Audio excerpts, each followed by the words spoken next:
ప్రభువును రక్షకుడైన యేసుక్రీస్తు దివ్యనామమున కూడి వచ్చిన మీ అందరికీ హృదయపూర్వక వందనాలు చెల్లిస్తున్నాను. మరి దేవుని మహాకృపను బట్టి ఈ రీతిగా దేవుని సన్నిధిలో చేరి దేవుణ్ణి స్తుతించడానికి, దేవుణ్ణి కనపరచడానికి దేవుడు మనకిచ్చే ఈ భాగ్యం ఎంతో గొప్పది. మన పరిశుద్ధ గ్రంథంలో యాకోబు కుమారుడైన యోసేపు ఐగుప్తులో ప్రధానిగా ఐగుప్తు దేశాన్ని పరిపాలిస్తున్నాడు. తన పరిపాలనలో ప్రపంచమంతా కరువుతో బాధపడుతున్నారు. చుట్టుపక్కల దేశాలన్నీ కరువుతో బాధపడుతుంటే ఐగుప్తు దేశం ఒక్కటే పచ్చగా సస్యశ్యామలంగా అభివృద్ధి చెందుతుంది. మరి చుట్టుపక్కల ప్రాంతాల్లో ఆ కరువుకి ఆహారం లేక ఎక్కడెక్కడ వాళ్ళందరూ ఐగుప్తు దేశానికి వస్తున్నారు.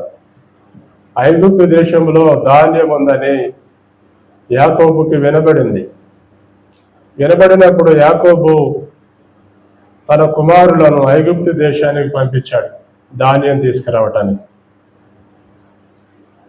వాళ్ళు వెళ్ళినప్పుడు యోసేపు తన అన్నలను చూసి గుర్తుపెట్టాడు. కానీ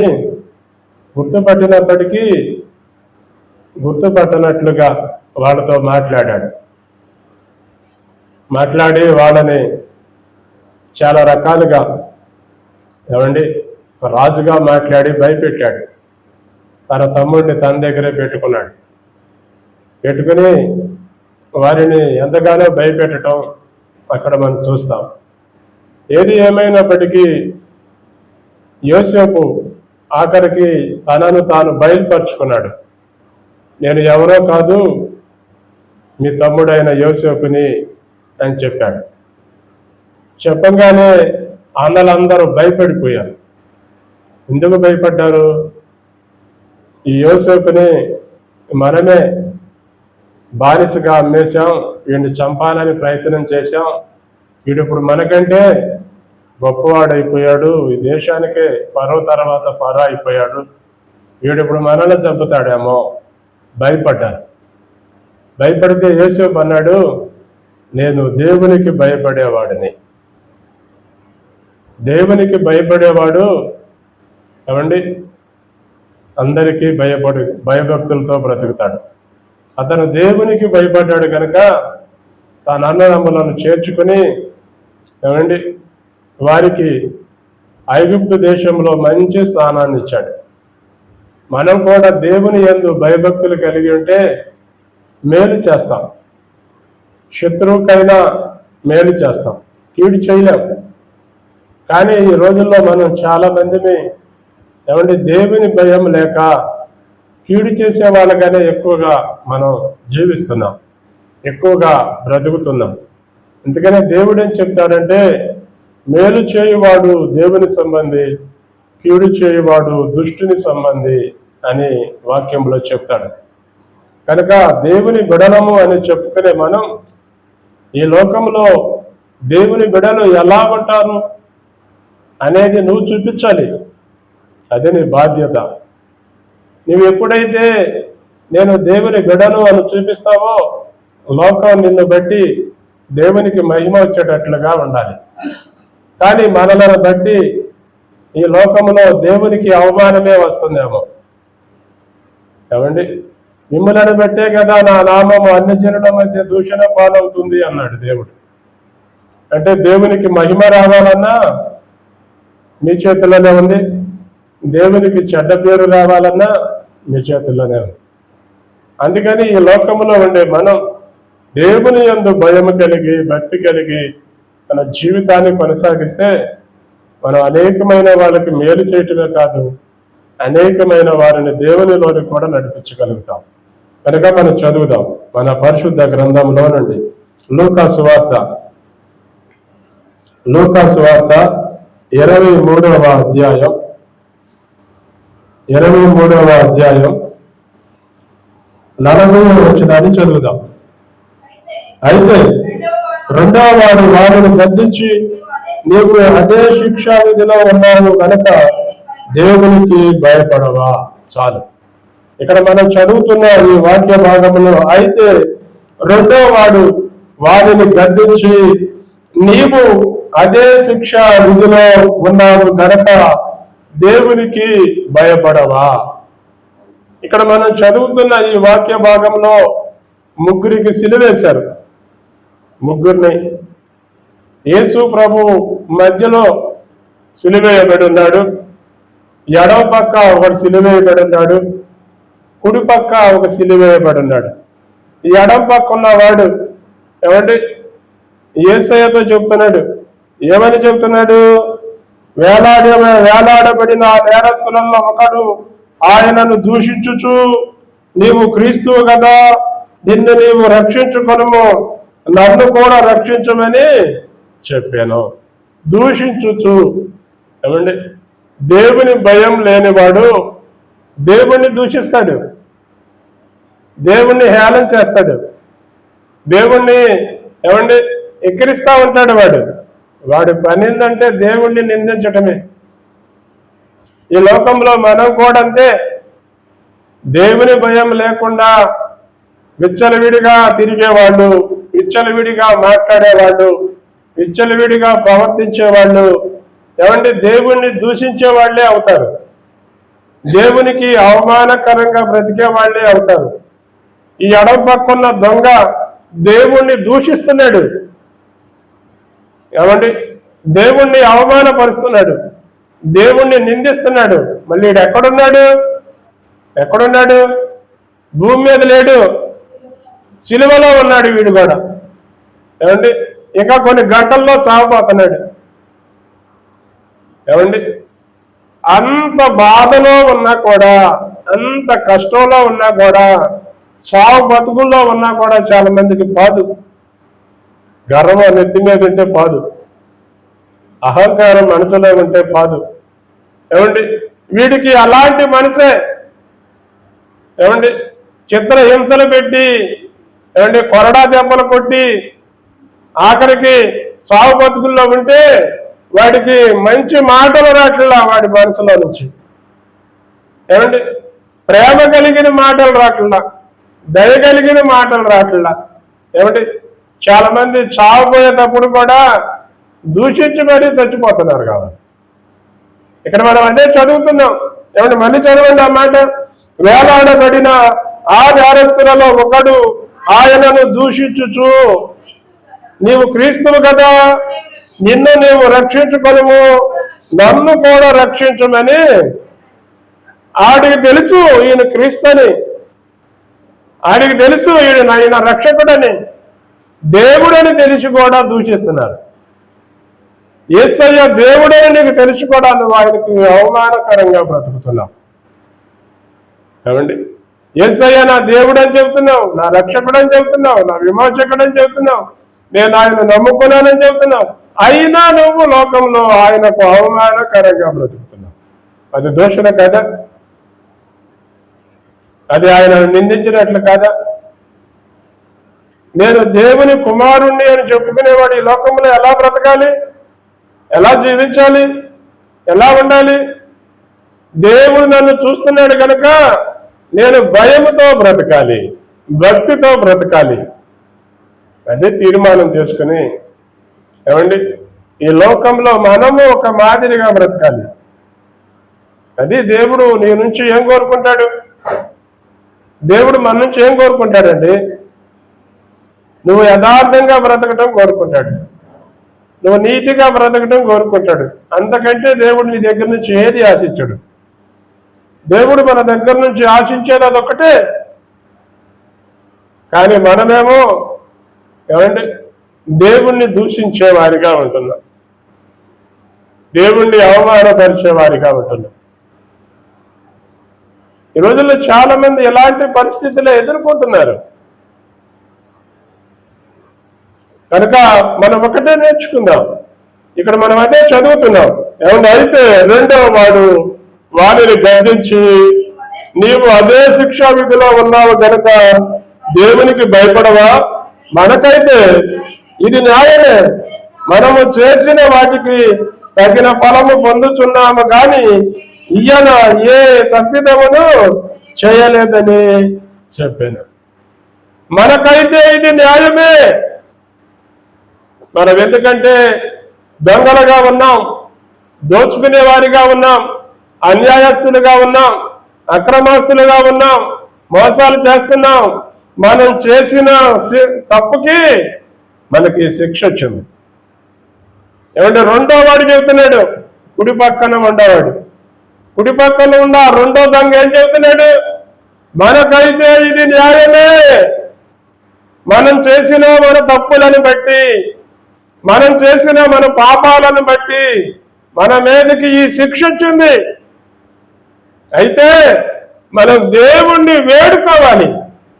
ఏమండి వాడు ఇక్కడ అదే ఏమండి వాడు ఇక్కడ అదే అడుగుతున్నాడు, అయ్యా ఏమంటే చదువమ్మా మాట కింద మాట. ఆయనను చూచి యేసు నీవు నీ రాజ్యంలోకి వచ్చినప్పుడు నన్ను జ్ఞాపకం చేసుకో మొరపెడుతున్నాడండి. అయ్యా నేను తప్పు చేశాను, నేను పాపం చేశాను, నేను అన్యాయం చేశాను, అందుకే నా మీదకి శిక్ష వచ్చింది. నువ్వు దేవునివి, నువ్వు క్రీస్తువి కనుక నువ్వు నీ రాజ్యంతో తప్పకుండా వస్తావు. అప్పుడు నన్ను మొరపెడుతున్నాడండి. ఈ రోజుల్లో కష్టాల్లో ఉన్నప్పుడు, బాధల్లో ఉన్నప్పుడు, సమస్యల్లో ఉన్నప్పుడు, ఇబ్బందుల్లో ఉన్నప్పుడు ఎంతమంది దేవునికి మొరపెట్టే వాళ్ళు ఉన్నారు. పైన వాడేమో కష్టంలో ఉండి, ఆ బాధల్లో ఉండి, ఆ ఇబ్బందులో ఉండి దూషిస్తున్నాడు దేవుణ్ణి. రెండు రకాల మనుషులు ఉంటారండి. ఒకళ్ళు దేవుణ్ణి దూషించేవాళ్ళు, ఇంకోళ్ళు దేవుణ్ణి ఏమంటే వేడుకునేవాళ్ళు. నువ్వే గుంపులో ఉన్నావు? కష్టం వచ్చినప్పుడు, బాధ వచ్చినప్పుడు ఆయన దూషించే గుంపులో ఉన్నావా? కష్టం వచ్చినప్పుడు, బాధ వచ్చినప్పుడు దేవుణ్ణి వేడుకునే గుంపులో ఉన్నావా? మనం ఎలా ఉన్నావు? మనలను మనం ప్రశ్నించుకుంటే మనకు సమాధానం దొరుకుతుంది. ఇదే మన పరిశుద్ధ గ్రంథంలో మనం చూస్తాం. దేవుడు సొదొమ గొమొర అనే పట్టణాన్ని చూశాడు. చూచినప్పుడు వాళ్ళు చేస్తున్న పాపం చాలా భయంకరంగా కనపడింది. చాలా భయంకరంగా కనపడి దేవుడే ఏమండి దిగొచ్చాడు. దిగొచ్చి వాళ్ళను చూశాడండి. వాళ్ళను చూశాడు.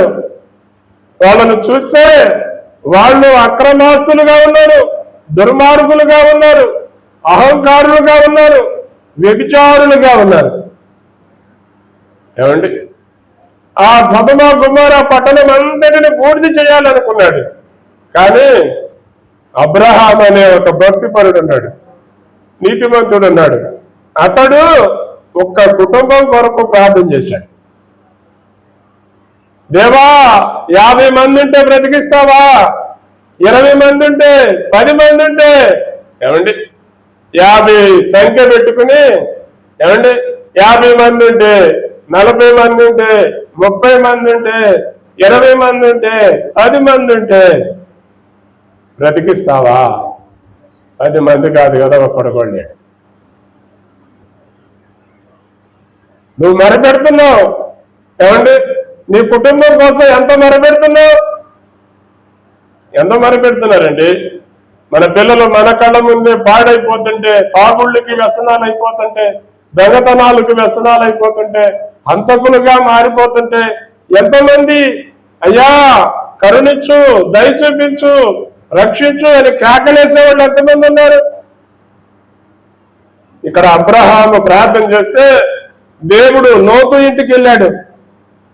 ఏమంటే సొదొమ గొమొర పట్టణానికి వెళ్ళినప్పుడు గదిని వెలుపట లోతు కూర్చొని లోతు కూర్చొని వాళ్ళని చూచి వాళ్ళ ఎదుట సాగిల పడ్డాడు. అయ్యలారా మీరు మా ఇంటికి రండి, ఈ రాత్రి మా ఇంట్లో ఉండి మేమిచ్చే ఆతిథ్యం తీసుకోండి అన్నాడు. ఏమండి నేను మీ ఇంట్లోకి రాను అన్నాడు. నేను మీ ఇంట్లోకి రాను, నేను మీ ఇంట్లోకి రాను అంటే కాదు కాదయ్యా నువ్వు రావాలి రావాలి రావాలి బతివులాడాడండి. బా లోతు బతివులాడి బతివులాడి బతివులాడి దేవుణ్ణి తన ఇంట్లోకి తీసుకెళ్ళాడు. ఉందా నీకు అలాంటి శ్రద్ధ ఉందా? అలాంటి ఆశ ఉందా? అలాంటి భక్తి ఉందా? ఈ రోజుల్లో చాలా మందికి లేదు, వస్తారా పోతే పో అనేవాళ్ళే ఎక్కువ. ఏమండి, చేస్తే చేయి, చేయకపోతే చేయబాకు. ఈ రోజుల్లో చాలా మందికి దయాగుణం లేదు. ఇతడు ఎక్కడున్నాడు? ఏమండి, ఎక్కడున్నాడు? పాపపు ఊపిలో ఉన్నాడండి. భస్మం చేయాలనుకునే పట్టణంలో ఉన్నాడండి. కానీ అతనిలో కొంచెం నీతి అనేది ఉంది, దేవుడనే భయం ఉంది, దేవుడనే భక్తి ఉంది.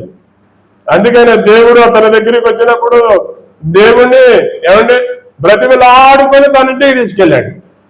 ఇంటికి తీసుకెళ్లి తన భార్యతో చెప్పాడు, మన ఇంటికి ఏమండి ఇద్దరు ఏమండి వచ్చారు, మన ఇంటికి వాళ్ళకి భోజనం ఏర్పాటు చేయన్నాడు. భోజనం ఏర్పాటు చేస్తున్న భార్య.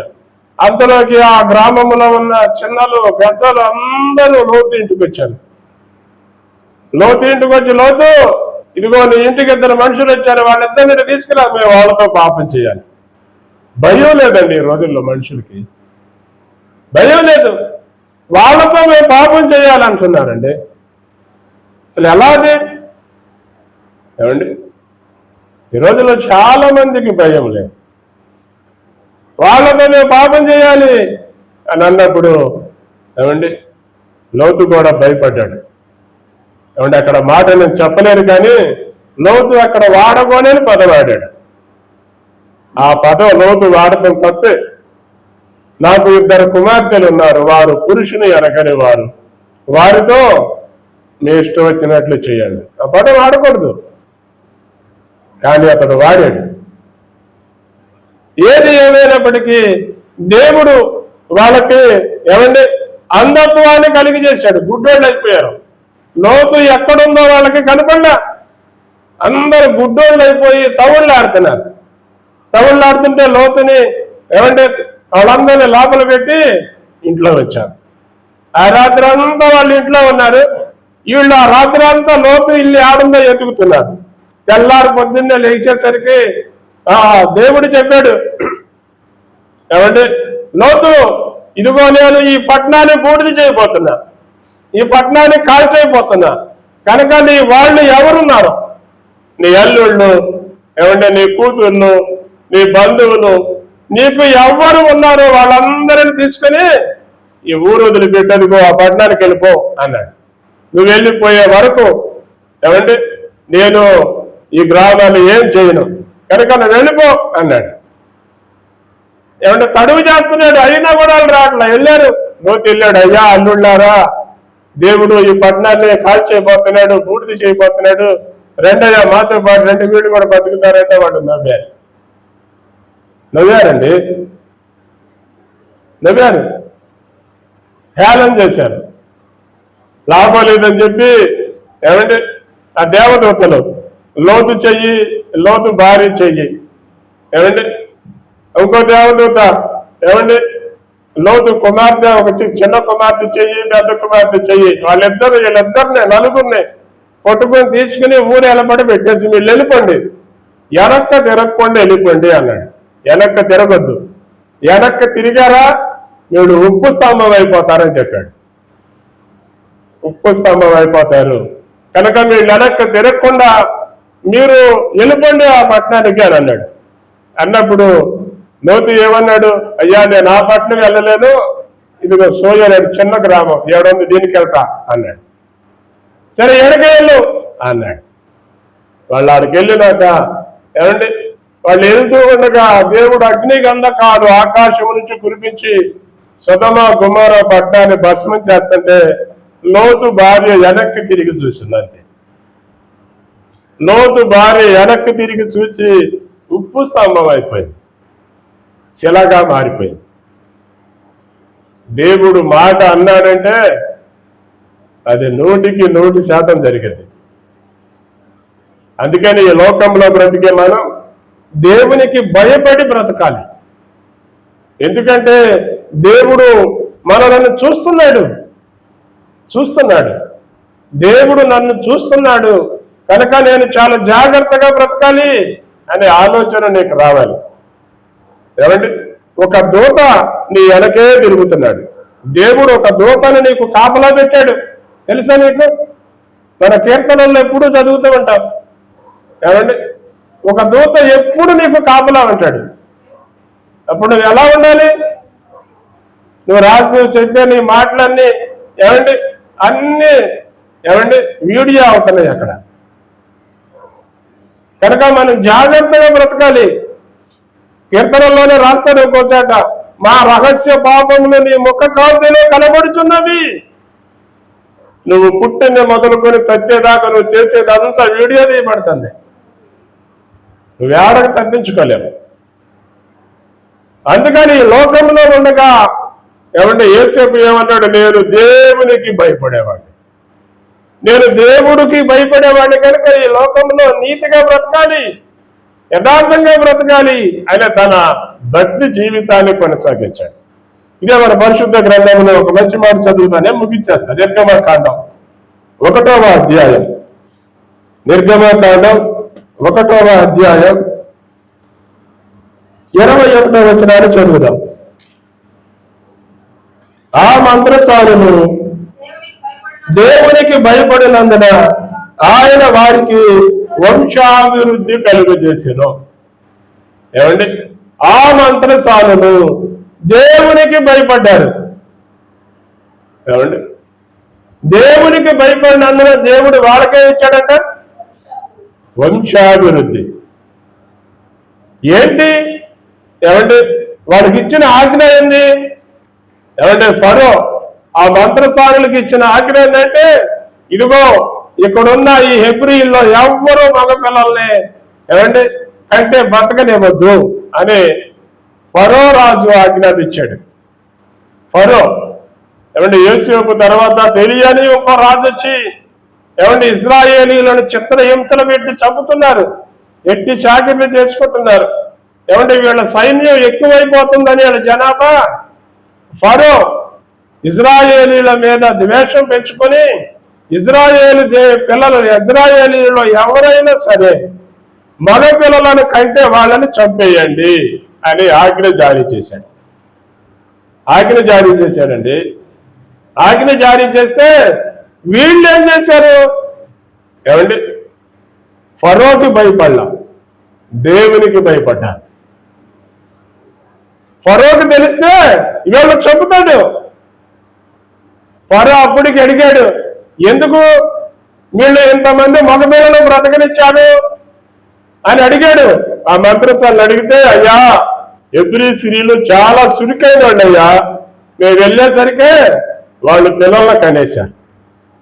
ఏమండి, అబద్ధం కూడా అంత తేలిగ్గాడని చూశారా? వీళ్ళే వాళ్ళ కాల్పులు చేసి మగపిల్లలను బ్రతికిచ్చారండి. బ్రతికిచ్చి వాళ్ళు ఏమంటే ఎలా చెప్తున్నారు? మేము వెళ్ళేసరికే వాళ్ళు పిల్లల్ని కనేశారు. వాళ్ళు చాలా చురుకైన వాళ్ళు. అందుకని దేవుడు వాళ్ళ భయాన్ని చూశాడు. దేవుడు నీ భయాన్ని చూసి నీకు దీవెన ఇవ్వాలి, నీకు ఆశీర్వాదం ఇవ్వాలి, నీకు దయాగుణాన్ని ఇవ్వాలి, నిన్ను క్షమించే గుణం ఇవ్వాలి. అలాంటిది మనం ఈ లోకంలో సంపాదించుకోవాలి. కానీ ఈ రోజుల్లో చాలా మందికి ఇది లేదు. దేవునికి భయపడే వాళ్ళు లేరండి. కానీ దేవునికి భయపడే వాళ్ళనే దేవుడు దీవిస్తాడు. దేవుని వైపు చూసే వాళ్ళనే దేవుడు ఆశీర్వదిస్తాడు. వీళ్ళు ఏమండి దేవునికి భయపడ్డారు కనుక దేవుడు వీళ్ళకి వంశాభివృద్ధి కలిగజేశాడు, సంతానాన్ని అనుగ్రహించాడు. అందుకని మనం దేవునికి భయపడాలి. ఇందాక మనం లోకాసు వార్తలో చదివాం.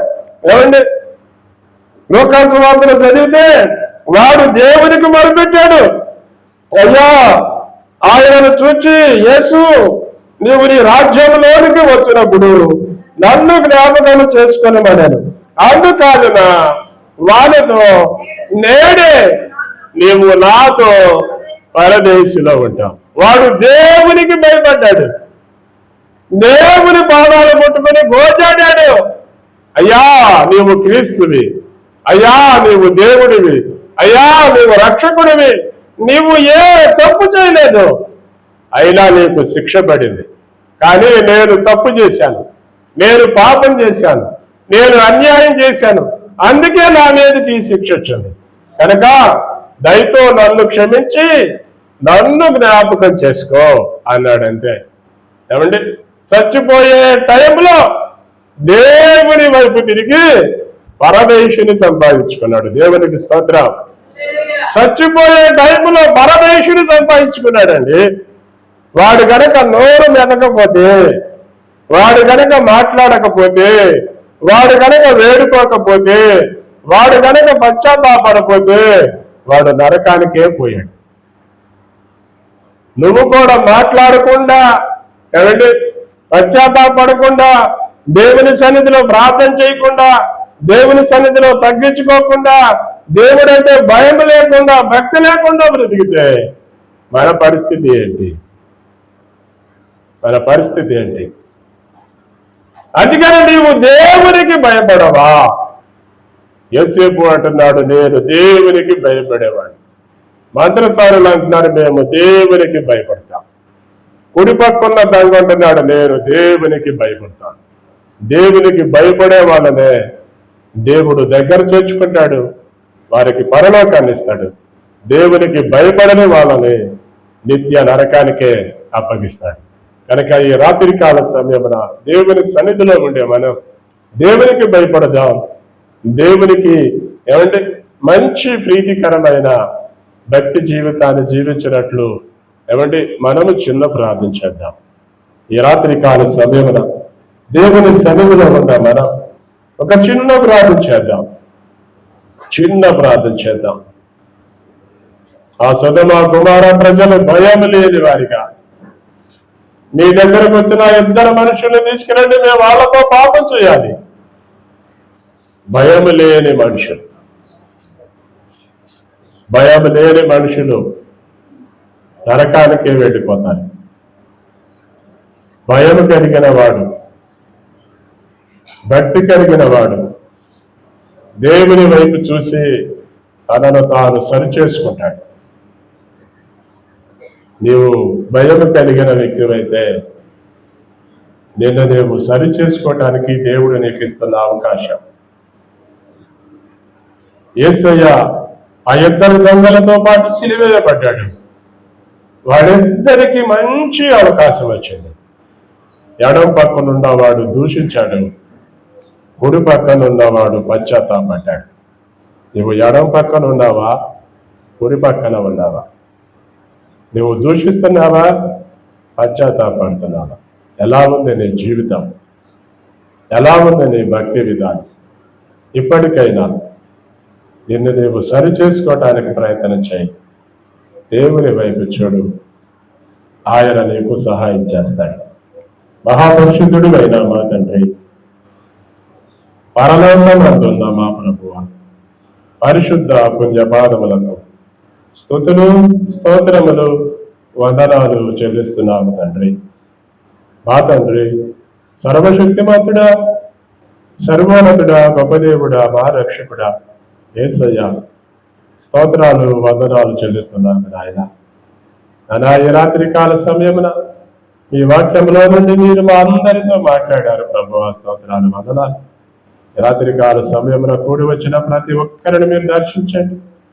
బలహీనమైన బిడలను బలపరచండి, అనారోగ్యాలతో ఉన్న బిడలను స్వస్థపరచండి.